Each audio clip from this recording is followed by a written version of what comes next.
Hello दोस्तों, apex coaching centre में आपका स्वागत है। लेकर आए हैं एक बार फिर आपके लिए विधि से संबंधित इम्पोर्टेंट क्वेश्चन।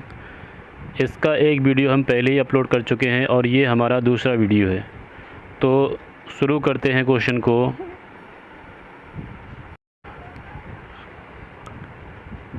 पहला क्वेश्चन है हमारे पास, धारा 107 में कितने प्रकार के दुष्प्रेरण के बारे में बताया गया है। इसका सही उत्तर होगा आपका ग, यानी कि तीन प्रकार के दुष्प्रेरण के बारे में बताया गया है। क्वेश्चन नंबर 2 है, दुष्प्रेरण कौन कौन से हैं। दुष्प्रेरण का मतलब क्या है समझने पहले। अगर कोई व्यक्ति किसी दूसरे व्यक्ति को कोई क्राइम करने के लिए सहायता करता है या उसको बढ़ावा देता है तो इसे दुष्प्रेरण कहते हैं। अब दुष्प्रेरण कितने प्रकार के हैं देखो, तो दुष्प्रेरण हमारे पास हैं 3 प्रकार, जैसा कि हमने ऊपर क्वेश्चन में ही पढ़ा है। अब वो कौन कौन से होते हैं ये हमें देखना है। तो पहला ऑप्शन है हमारे पास उकसाने द्वारा, दूसरा है षड्यंत्र द्वारा और तीसरा है सहायता द्वारा, चौथा है उपरोक्त सभी। तो इसका उत्तर होगा उपरोक्त सभी, यानी कि दुष्प्रेरण तीनों तरह के होते हैं। मतलब अगर कोई किसी को कोई काम करने के लिए उकसाता है कि ये काम क्राइम करने के लिए, तो वो भी दुष्प्रेरण है। षड्यंत्र करता है किसी चीज़ का या किसकी सहायता करता है, ये तीनों तरह के दुष्प्रेरण होते हैं। तो इसका ऑप्शन हो जाएगा ग वाला। क्वेश्चन नंबर 3, दुष्प्रेरण की परिभाषा को किस धारा में बताया गया है। तो दुष्प्रेरण की जो परिभाषा है, यानी कि दुष्प्रेरण क्या होता है, इसको किस धारा में बताया गया है। इसको धारा में बताया गया है 108 धारा में दुष्प्रेरण के बारे में बताया गया है। क्वेश्चन नंबर 4, षड्यंत्र को किस धारा में बताया गया है। अगर कोई व्यक्ति किसी के खिलाफ षड्यंत्र करता है, यानी कोई प्लान बनाता है, तो उसको किस धारा में बताया गया है। तो उसको बताया गया है धारा 120 का में षड्यंत्र को बताया गया है। क्वेश्चन नंबर 5, सरकार के विरुद्ध युद्ध करने या इसका प्रयत्न करने के बारे में किस धारा में बताया गया है। अगर कोई भारत सरकार के विरुद्ध युद्ध करता है या उसकी कोशिश करता है युद्ध करने की, तो उसको किस धारा में बताया गया है। उसको बताया गया है धारा 121, यानी कि ख वाला। ऑप्शन खा जाएगा 121, धारा 121 में बताया गया है। फिर नेक्स्ट क्वेश्चन है, आपराधिक षड्यंत्र से संबंधित कौन सा मामला है। मतलब अपराध किया, उसमें षड्यंत्र का जो है दुष्प्रेरण का प्रयोग किया षड्यंत्र वाले का, तो उससे संबंधित कौन सा मामला है। हमारे पास 4 ऑप्शन है, विनायक बनाम महाराष्ट्र राज्य, जयदेव बनाम राज्य, उपरोक्त दोनों या इनमें से कोई नहीं।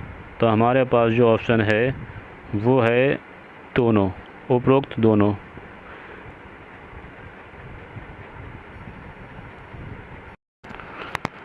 सॉरी दोस्तों, यहाँ पर एक मिस्टेक हुई है। जो क्वेश्चन नंबर 6 है, आपराधिक षड्यंत्र से संबंधित कौन सा मामला है, तो इसका ऑप्शन होगा का वाला, यानी कि विनायक बनाम महाराष्ट्र राज्य। इसका ऑप्शन नंबर का हो जाएगा। नेक्स्ट क्वेश्चन देखते हैं। 7 क्वेश्चन है, भारत सरकार के विरुद्ध युद्ध करने की सज़ा क्या है। अगर कोई व्यक्ति भारत सरकार के विरुद्ध युद्ध करता है तो उसको क्या सज़ा दी जा सकती है। पहला है आजीवन कारावास, दूसरा है मृत्युदंड, तीसरा है जुर्माना और चौथा है उपरोक्त सभी। तो इसका जो ऑप्शन है वो हो जाएगा उपरोक्त सभी, यानी कि ग वाला। मतलब ये है कि अगर कोई भारत सरकार के विरुद्ध युद्ध करता है तो उसे आजीवन कारावास भी हो सकता है, या फिर मृत्युदंड दिया जा सकता है, या फिर जुर्माना भी लगाया जा सकता है। तो तीनों ही ऑप्शन इसके सही होंगे। क्वेश्चन नंबर 8 है, किस धारा में बताया गया है। राजद्रोह को किस धारा में बताया गया है। तो राजद्रोह को धारा 124 का में बताया गया है। राजद्रोह का मतलब ये होता है कि राज्य में कोई सरकार के विरुद्ध विद्रोह कर देता है, यानी कि उसके विरुद्ध काम करता है, तो उसे राजद्रोह कहते हैं, या उसके कानून के विरुद्ध काम करता है उसे राजद्रोह कहते हैं। इसको धारा 124 का में बताया गया है। क्वेश्चन नंबर 9 है, राजद्रोह की क्या सज़ा हो सकती है। मतलब जो व्यक्ति अगर राजद्रोह करता है तो उसे कितनी सज़ा दी जा सकती है। तो इसका आप ऑप्शन दे रखे हैं, 3 वर्ष का कारावास, दूसरा है आजीवन कारावास या जुर्माना, उपरोक्त सभी, तो इसका ऑप्शन भी होगा उपरोक्त सभी, यानी कि इन तीनों में से कुछ भी उसको सज़ा मिल सकती है। क्वेश्चन नंबर 10 है, सेना, नौसेना और वायुसेना के अपराधों के विषय में किस धारा में बताया गया है? 4 ऑप्शन हमारे पास, 131 से 140, 131 से 150, 130 से 140 में से, और इसमें से कोई नहीं होगा। तो इसका ऑप्शन है का, यानी कि 131 से 140 में सेना, नौसेना और वायुसेना अगर कोई अपराध करती है तो उनको उनके अपराधों के बारे में बताया गया है 131 से 140 में।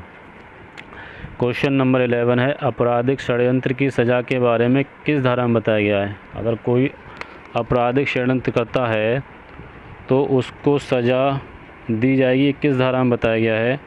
तो ये आपका ऑप्शन होगा गा, यानी कि 124 खा में बताया गया है। 124 खा में आपराधिक षड्यंत्र की सज़ा के बारे में बताया गया है। क्वेश्चन नंबर 12 है, विधि के विरुद्ध जवाब को किस धारा में बताया गया है? अब विधि के विरुद्ध जवाब क्या है? मतलब ये अगर गवर्नमेंट ऑर्डर देती है कि भाई 4 या 5 लोगों को एक साथ जमा नहीं होना है, और अगर 5 व्यक्ति कहीं एक साथ जमा हो जाते हैं तो वो कानून का उल्लंघन करते हैं, तो इसी को बताया गया विधि के विरुद्ध जवाब। तो विधि के विरुद्ध जवाब को बताया गया है आपका ऑप्शन खा रहेगा, यानी कि 141 धारा में बताया गया है विधि के विरुद्ध जवाब को। नेक्स्ट क्वेश्चन देखते हैं। क्वेश्चन नंबर 13 है, विधि के विरुद्ध जवाब की सज़ा को किस धारा में बताया गया है? यानी कि जो विधि के विरुद्ध जवाब करेगा, अगर 5 लोग इकट्ठा हो जाते हैं कानून के ख़िलाफ़, अगर बताया जाता है कि भाई यहाँ पे 5 लोग इकट्ठा नहीं होना है और 5 लोग इकट्ठे हो जाते हैं तो ये विधि के विरुद्ध है, तो इसको सज़ा को किस धारा में बताया गया है? तो इसकी सज़ा को बताया गया है धारा 143 में। 143 में धारा में बताया गया है कि विधि के विरुद्ध जो जवाब इकट्ठा होगा उसमें जो लोग व्यक्ति इकट्ठे होंगे उनको क्या सज़ा मिलेगी। क्वेश्चन नंबर 14 है कि विधि के विरुद्ध जवाब में कितनी सज़ा का प्रावधान है? यानी कि जो लोग उसमें अगर गिरफ़्तार होते हैं तो इन्हें कितनी सज़ा दी जा सकती है? पहला है 6 माह, दूसरा है जुर्माना, तीसरा है उपरोक्त दोनों, या फिर इनमें से कोई नहीं। तो इसका ऑप्शन रहेगा गा वाला, यानी कि दोनों। उसे 6 महीने का कारावास भी हो सकता है, उसे जुर्माना भी भरना पड़ सकता है, या फिर उस पर दोनों चीज़ें लगाई जा सकती हैं। क्वेश्चन नंबर 15 है, वल्वे को, वल्वा मतलब वल्वा लोग कहते हैं वल्वा हो गया है, वल्वा को किस धारा में बताया गया? वल्वे को वल्वा करते हैं, वल्वा को किस धारा में बताया गया है?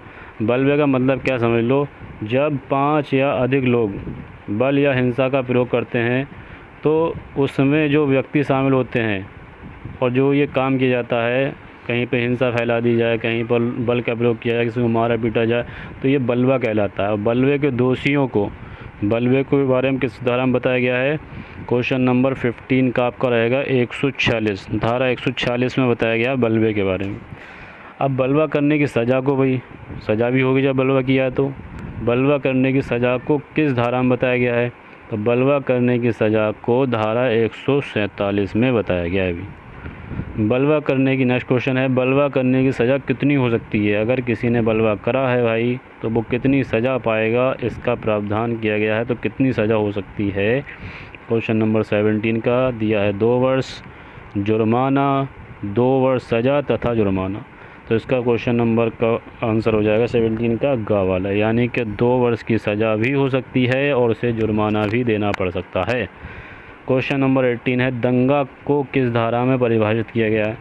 अब भाई दंगा समझना जरूरी, दंगा क्या है? बलवा समझा दिया हमने। जब 2 या अधिक व्यक्ति किसी स्थान पर लड़कर लोगों की शांति को भंग करते हैं तो वो दंगा कहलाता है। जो दंगा के दोषी होते हैं, दंगा के जो परिभाषा दी गई है, दंगा की परिभाषा को देखते हैं तो दंगा की परिभाषा मैंने आपको बताई, जब 2 या 2 से अधिक लोग लड़कर कहीं पर लोगों की शांति को भंग करते हैं तो उसे दंगा कहते हैं। और इस दंगे की परिभाषा को धारा 159 में बताया गया है। धारा 159 में दंगे की परिभाषा को परिभाषित किया गया है। नेक्स्ट क्वेश्चन देखते हैं, दंगे की सज़ा को किस धारा में बताया गया है? भाई 148 में तो 159 में तो दंगे के बारे में बताया गया, दंगा होता क्या है, फिर उसकी सज़ा होगी कि दंगे की सज़ा क्या होगी, तो उसको धारा किस धारा में बताया गया है, ये क्वेश्चन भी हमें देखना है। तो क्वेश्चन नंबर 19 का आपका ऑप्शन रहेगा धारा 160। धारा 160 में दंगे की सज़ा के बारे में बताया गया है। क्वेश्चन नंबर 20 है, दंगे की सज़ा कितनी हो सकती है। अगर कोई व्यक्ति दंगा करता है, शांति को ख़राब करता है, शांति भंग करता है, तो उसे कितनी सज़ा हो सकती है। क्वेश्चन नंबर 20 का ऑप्शन दे रखे हैं, 1 महीने की सज़ा, 100 रुपये का जुर्माना। तीसरा ऑप्शन है 1 महीने की सज़ा और 100 रुपये का जुर्माना, या उपरोक्त सभी। क्वेश्चन नंबर 20 का है उपरोक्त सभी, यानी कि 1 महीने की सज़ा भी हो सकती है, 100 रुपये का जुर्माना भी हो सकता है, या फिर दोनों चीज़ें भी हो सकती हैं। तो इसके तीनों ऑप्शन सही होंगे। क्वेश्चन नंबर 21, मिथ्या साक्ष्य यानी कि झूठे सबूत बनाने के बारे में किस धारा में बताया गया है। अब देखा जाता है कुछ लोग, अगर कोई क्राइम हो जाता है तो फिर झूठी बातें करते हैं, झूठे सबूत पेश करते हैं, तो मिथ्या साक्ष्य कहलाता है। तो मिथ्या साक्ष्य के बारे में किस धारा में बताया गया है, ये आपकी धारा है 192 यानी कि 192। धारा 192 में मिथ्या साक्ष्य यानी कि झूठे सबूतों को गढ़ने के बारे में बताया गया। क्वेश्चन नंबर 22 है, मिथ्या साक्ष्य बनाने की सज़ा यानी कि मिथ्या साक्ष्य गढ़ने या फिर झूठे सबूत बनाने की सज़ा के बारे में किस धारा में बताया गया है।